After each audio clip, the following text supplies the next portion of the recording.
रुरदीय हिरन जातक कथा। एक वन में एक हिरन रहता था जो हिरनों के गुर, ट्रिक्स और कलाबाजियों में अत्यंत पटु था। एक दिन उसकी बहन अपने एक नन्हे हिरन रुरदीय को लेकर उसके पास आई और उससे कहा, भाई, तुम्हारा भांजा निठला है और हिरनों के गुर से भी अनभिज्ञ। अच्छा हो यदि तुम इसे अपने सारे गुर सिखला दो।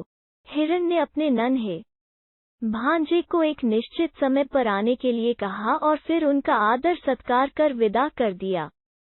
दूसरे दिन निश्चित समय पर वो अपने भांजे के आने की राह तकता रहा, मगर वो नहीं पहुंचा। इस प्रकार 7 दिनों तक उसकी प्रतीक्षा करता रहा मगर वो नहीं आया।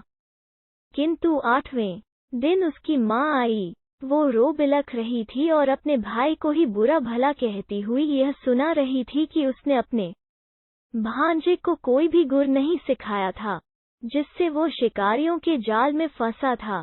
वो अपने पुत्र को हर हालत में मुक्त कराना चाहती थी।